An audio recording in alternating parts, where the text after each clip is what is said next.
Le temps, c'est de l'argent, mais pas comme tu le crois. Dormir plus pour gagner plus, ce serait top, non? Et pourtant, tu fais exactement l'inverse. Arrivé premier au bureau, email à minuit, réunion dès 7 heures du matin, on t'applaudit pour ton dévouement. Mais résultat, tu closes des contrats en mode zombie pendant que tes concurrents qui dorment 8 heures par nuit te surpassent les doigts dans le nez. Cette obsession des nuits courtes est en train de flinguer complètement tes performances. Marc l'a pris à ses dépens. Tu te souviens de Marc, notre fameux CEO de 45 ans qui a une boîte de 80 personnes qui avait transformé son énergie grâce à l'alimentation dans l'épisode précédent. Il n'a plus de coups de barre ni de décisions reportées à cause de ses mauvaises habitudes alimentaires. Mais il continuait à jouer le jeu du warrior qui ne dort jamais. Et il y a 3 mois, catastrophe. En réunion, son associée Sophie évoque une opportunité de partenariat en or. Mais Marc, après une nuit de 5 heures passée à avancer sur les dossiers, écoute d'une oreille distraite. Malheureusement, son cerveau fatigué n'arrive pas à saisir l'enjeu. Il reporte la décision en disant à Sophie « on en reparle la semaine prochaine ». Manque de peau, un concurrent lance exactement ce type de partenariat. 200 000 euros de chiffre d'affaires en 6 mois. Marc était littéralement assis sur une mine d'or, mais son radar à opportunité était complètement hors service. Alors voilà le problème que 82% des dirigeants ne voient pas venir. Ils pensent que sacrifier le sommeil les rend plus productifs. Mais en réalité, ça sabote tout simplement leur capacité à détecter les bonnes opportunités. Bonjour et bienvenue dans ce nouvel épisode d'Esprit Léger, le podcast des 4 dirigeants et entrepreneurs qui veulent performer sans s'épuiser. Alors aujourd'hui, on poursuit la mini-série des essentiels et on va déconstruire le mythe du dirigeant qui ne dort jamais. On va découvrir pourquoi tes meilleures opportunités business dépendent peut-être de la qualité de tes nuits. Alors au programme de cet épisode, on va voir pourquoi tes nuits écourtées te coûtent littéralement de l'argent. Comment la fatigue casse ton radar à opportunité, mais également mon vécu personnel. Comment j'ai arrêté de voir le sommeil comme une fin de journée frustrante et découvert qu'il se prépare dès le réveil. Mais aussi tes 4 actions immédiates pour passer du réveil catastrophique au réveil énergique. Or si toi aussi tu joues au warrior des nuits blanches, si tu repousses l'heure du coucher par frustration, et si tu as cette impression de passer à côté d'opportunités quand tu es fatigué, cet épisode va changer ta vision du sommeil. Allez, c'est parti, on démarre avec le coût invisible. On va commencer par quelques chiffres que ton comptable ne te montre jamais. 82% des dirigeants souffrent des troubles physiques ou psychologiques en 2025. Et 48% d'entre eux ont spécifiquement des troubles du sommeil. C'est tout simplement presque un dirigeant sur 2 qui sabote ses performances sans le savoir. Alors voilà le coût réel dans la vie de tous les jours. Ça représente 31,5 milliards d'euros perdus chaque année en France. Alors petite pensée au gouvernement français qui cherche 44 milliards d'euros pour son prochain budget. Ça représente 233 euros par an par salarié en productivité perdue. Et par exemple, dans la boîte de Marc, 50 salariés fatigués, ça équivaut à 11 650 euros perdus par an. C'est quand même pas anodin. Mais aussi, une nuit de moins de 6 heures, c'est comme si tu avais des capacités de décision équivalentes à quelqu'un qui avait trop bu. Alors concrètement, ça donne quoi dans ton quotidien? Mais scénario classique, hier tu étais au top pour négocier ce contrat à 80 000 euros. Mais aujourd'hui, après une nuit de 5 heures, tu passes 2 heures sur le même type de dossier qui t'aurait pris en temps normal 45 minutes. Mais comme ton cerveau rame, tu relis 3 fois le même email. Ou sinon, autre exemple, la réunion budget à 15 heures, après avoir passé une nuit pourrie, tu valides une dépense à 20 000 euros sans creuser les détails. Et le soir, en relisant tes notes, tu réalises que tu as zappé 2 points cruciaux qui vont tout simplement te coûter 15% de marge. Mais encore, tu reportes une décision stratégique pour la 3e fois cette semaine. Pas par manque d'infos, mais parce que ton cerveau, fatigué, n'arrive plus à trancher clairement. Mais le côté absurde, c'est que tu es capable de passer 2 heures à analyser un contrat pour optimiser 5% de rentabilité. Mais tu refuses 30 minutes de sommeil en plus qui optimiserait ton cerveau de 30%. Mais comment savoir si ton sommeil sabote tes performances? Donc là, nous allons voir les 4 signaux d'alarme. Le premier, tout simplement le réveil difficile. Tu as besoin, par exemple, d'un réveil hyper violent, hyper sonore. Mais aussi, tout simplement parce que tu fais du snooze répété. Alors le snooze, c'est quoi en gros? C'est le fait d'avoir plusieurs alarmes que tu repousses constamment. Le deuxième signal, c'est le brouillard matinal. Par exemple, il te faut 2 cafés pour émerger.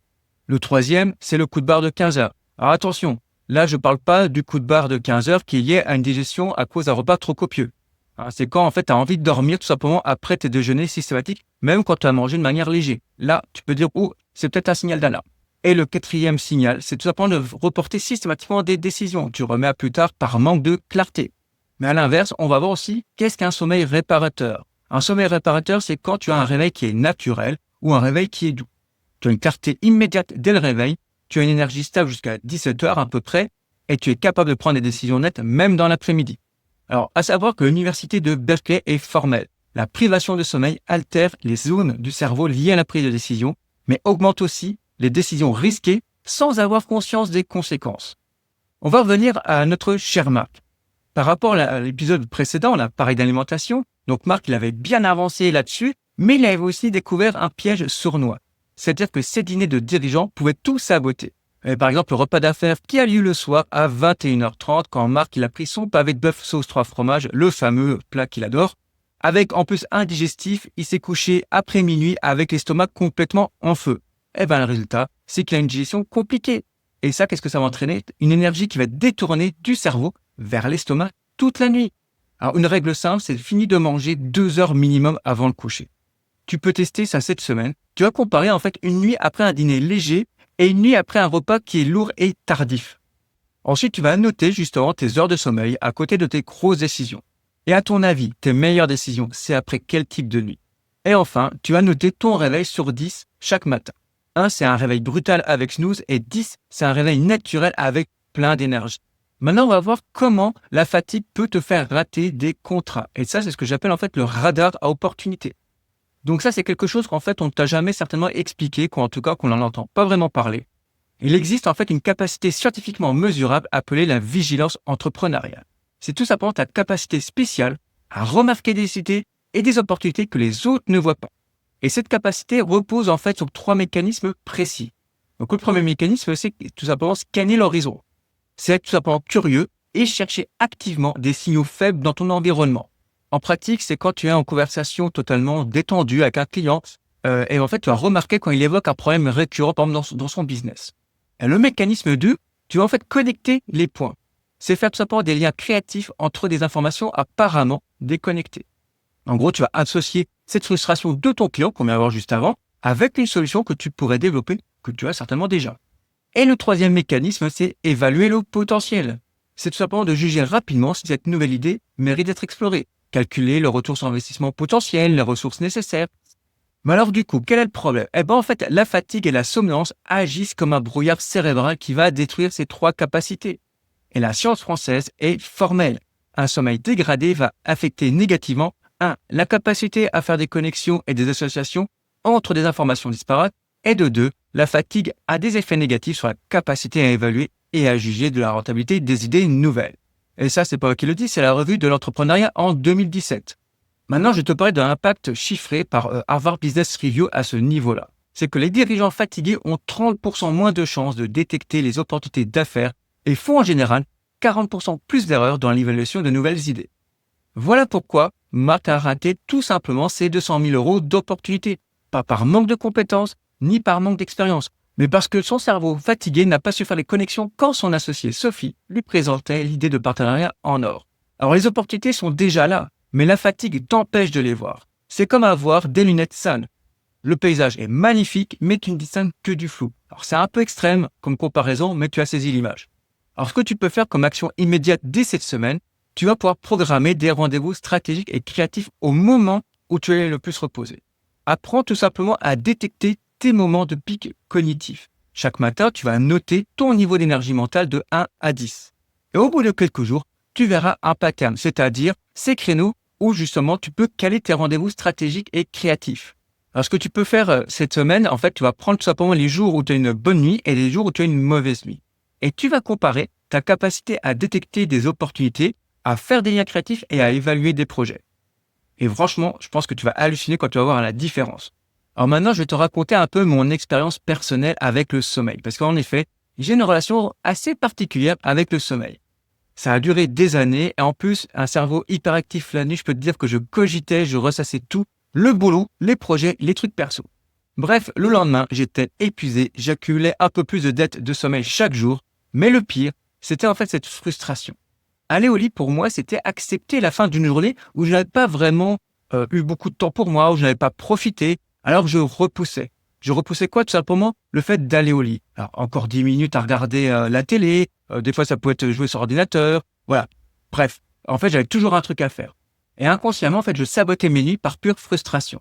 Alors un jour, j'en ai vraiment eu marre, et du coup, j'ai voulu changer ça. Je ne voulais plus subir en fait cette fatigue, ni que mes émotions contrôlent mon énergie et mes performances. Donc du coup, qu'est-ce que j'ai fait pour reprendre le contrôle? Là déjà, j'ai commencé par faire un switch mental. J'ai arrêté de voir le sommeil comme la fin frustrante d'une journée en me disant « Ok, je vais transformer ça en début puissant pour la suivante ». Ça ne s'est pas fait du jour au lendemain. Progressivement, j'ai mis des choses en place. Par exemple, massage des pieds avec des huiles essentielles, de la lecture, de la cohérence cardiaque, des massages du ventre, du crâne, la visualisation. Bref, j'ai testé, j'ai adapté par rapport à ce qui me convenait. Et ça a tout changé. Alors, il y a quelques mois, j'ai eu la chance d'échanger avec Aline, une coach certifiée et spécialisée du sommeil. Elle a dit 3 choses durant notre échange qui a retenu mon attention et qui font encore plus sens quand on y réfléchit. Le sommeil, en fait, c'est simple. C'est l'environnement qui le rend compliqué. Le sommeil est un symptôme à écouter. Il ne se joue pas qu'au moment de se coucher, il se prépare dès le réveil. En gros, ton sommeil de ce soir est la conséquence de tout ce qui s'est passé aujourd'hui. Comment tu as géré ton stress dans la journée? À quelle heure tu as pris ton café? Après 16 heures, en général, ça va le saboter. Ta gestion des conflits avec ton équipe ou un collègue, ça peut entraîner des ruminations le soir, des ressentiments. Ton niveau d'activité physique aussi, si tu es sédentaire par exemple, en fait, tu vas favoriser un cerveau qui va cogiter. Ton exposition aussi à la lumière, si tu as un bureau qui est sombre, ton horloge interne va être déréglée. Mais également tes prises de décision, parce que reporter 5 décisions, le soir, tout simplement, ton cerveau va être hyperactif. Et en plus, il y a ton horloge interne et les cycles circadiens. On abordera ce sujet plus tard, certainement justement avec Aline durant un épisode spécial, ça pourrait être très intéressant. Alors le truc que 90% des dirigeants ignorent. Tu as une horloge interne de 24 heures dans ton cerveau qui régule tout. Énergie, température, hormones. Mais comment cette horloge se dérègle? Tout simplement, si tu as un bureau sans fenêtre, pas de lumière naturelle, horloge confuse. Si tu as des horaires chaotiques, c'est-à-dire des heures de coucher et de réveil qui sont totalement variables, c'est comme si tu avais un jet lag permanent. Mais aussi avec les écrans tard le soir. Parce que la lumière artificielle dit en fait tout simplement à ton cerveau qu'il fait encore jour. Alors imagine, si tu passes ta journée dans un bureau sans fenêtre, que tu évites un conflit avec ton associé ou un collègue, que tu reportes 3 décisions importantes et que tu bois en plus un café à 16 heures passées, tu peux avoir la meilleure routine du soir au monde, tu vas galérer à t'endormir. Donc finalement, le sommeil, c'est l'aboutissement de ta journée et pas juste un moment isolé le soir. Alors maintenant, voyons des actions immédiates que tu peux mettre en place. Alors la première action, en fait, elle est simple, c'est le timing du repas. Donc c'est un petit rappel de ce qu'on a vu tout à l'heure. 2 heures minimum entre ton dernier repas et le coucher. Alors pourquoi? Parce que manger en fait dans les 2 heures avant le coucher multiplie par 2,8 les reflux nocturnes. Sympa, non? Mais aussi évite l'alcool le soir. Pourquoi? Parce que ça va fragmenter ton sommeil paradoxal. Alors la deuxième action, c'est tout simplement de couper les écrans 1 heure avant. C'est quelque chose qu'on entend de plus en plus, mais est-ce qu'on le fait vraiment? Donc tu l'auras compris, on coupe les écrans 1 heure avant d'aller à peu près au lit. Pourquoi? Parce que la lumière bleue de ton téléphone va bloquer la mélatonine. Et du coup, tu perds 30 minutes d'endormissement pour chaque heure d'écran tardif. Alors comment faire? Parce que c'est bien beau de dire, faut faire ci, faut faire ça c'est intéressant. C'est anodin, mais on le fait pas. Et pourquoi on le fait pas? Parce qu'on ne sait pas comment faire, tout simplement. Donc tu peux prendre un livre. Et sincèrement, moi je me suis remis à lire comme ça. Tu mets aussi ton téléphone dans une autre pièce et tu utilises un simple réveil. Tu sais, le fameux réveil classique qu'on avait il y a encore 20 ans.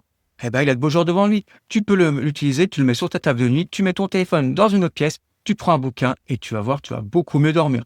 Et petite parenthèse, lire, en fait, ça réduit aussi le stress. Donc, ça va favoriser ton endormissement. Action numéro 3, avoir une chambre fraîche et aussi une lumière naturelle le matin. C'est un combo qui fonctionne bien. La température de ta chambre doit se situer entre 18 et 19 degrés. Pourquoi? Parce que ton corps doit baisser sa température pour s'endormir.